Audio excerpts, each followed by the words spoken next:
Hello welcome to angels food and craft. ഇന്ന് നമുക്കൊരു evening snack ആയാലോ. ഇൻസ്റ്റൻ്റ് ആയിട്ട് ഒരു സ്പൂൺ പഴംപൊരി റെഡിയാക്കാം. അപ്പോൾ അതിനുവേണ്ടി നല്ലപോലെ പഴുത്ത 2 ഏത്തപ്പഴം ഞാനിവിടെ എടുത്തിട്ടുണ്ട്. ഈ ഏത്തപ്പഴം ഒന്ന് കട്ട് ചെയ്ത് നമുക്കൊരു ബൗളിലേക്ക് ചേർത്ത് കൊടുക്കാം.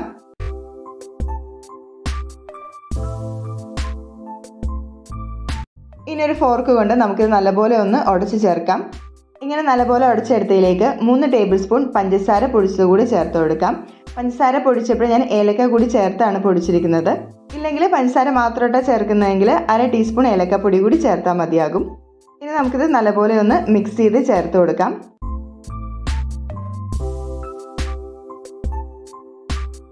ഇതിലേക്ക് നമുക്ക് 2 ടേബിൾ സ്പൂൺ പാല് ചേർത്ത് കൊടുക്കാം. സാധാ റൂം ടെമ്പറേച്ചറിലുള്ള പാലാണ് നമ്മളിവിടെ എടുത്തിരിക്കുന്നത്. എന്നിട്ട് നമുക്ക് വീണ്ടും നല്ലപോലെ ഇതൊന്ന് മിക്സ് ചെയ്ത് ചേർക്കാം.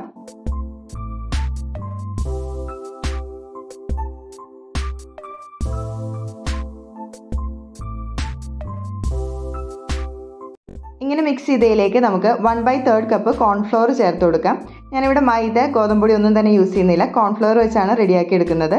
ഇനി ഇത് നല്ലപോലെ നമുക്ക് വീണ്ടും ഒന്ന് മിക്സ് ചെയ്ത് ചേർത്ത് കൊടുക്കാം.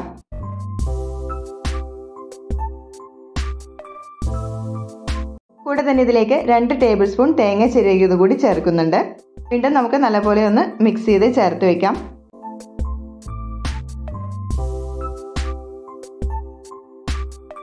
നമ്മുടെ ബാറ്റർ ചെറുതായിട്ട് ലൂസായിരിക്കുന്നതുകൊണ്ട് തന്നെ 1 ടേബിൾ സ്പൂൺ എക്സ്ട്രാ കോൺഫ്ലോർ കൂടി ഞാൻ ഇതിലേക്ക് ചേർത്ത് കൊടുക്കുന്നുണ്ട്.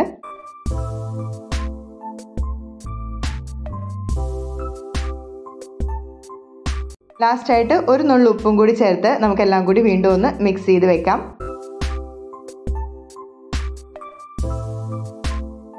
ഈ സമയത്ത് നമ്മൾ ഫ്ലെയിമിലേക്ക് പാൻ വെച്ച് എണ്ണ ചേർത്ത് കൊടുത്തിട്ടുണ്ട്. എണ്ണ നല്ലപോലെ ചൂടായി വരുമ്പോഴേക്കും നമുക്ക് സ്പൂണിൽ തന്നെ ബാറ്റർ കോരി ഇതേപോലെ ചേർത്ത് കൊടുക്കാം.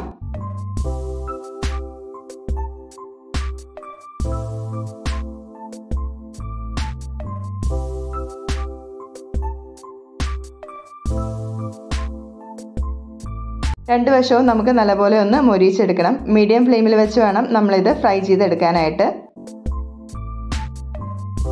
ഇതപ്പോൾ നമ്മുടെ ആദ്യത്തെ സെറ്റ് ഇവിടെ റെഡി ആയിട്ടുണ്ട്. ഇതൊന്ന് നമുക്ക് കോരിയെടുക്കാം. ഇതിൻ്റെ എണ്ണ ഒന്ന് മാറ്റിയിട്ട് നമുക്കൊരു സെർവിങ് പ്ലേറ്റിലേക്ക് മാറ്റി കൊടുക്കാം. ഇതേപോലെ തന്നെ നമുക്ക് ബാക്കിയെല്ലാം ഒന്ന് ഫ്രൈ ചെയ്തെടുക്കാം.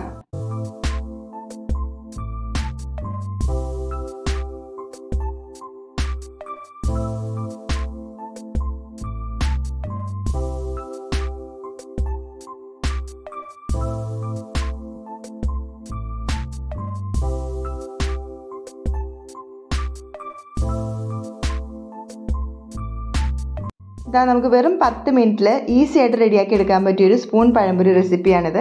അപ്പോൾ എല്ലാവരും തന്നെ തീർച്ചയായും ട്രൈ ചെയ്ത് നോക്കുക. അടുത്ത റെസിപ്പി ആയിട്ട് കാണുന്നവരേക്കും ബൈ. Thanks for watching.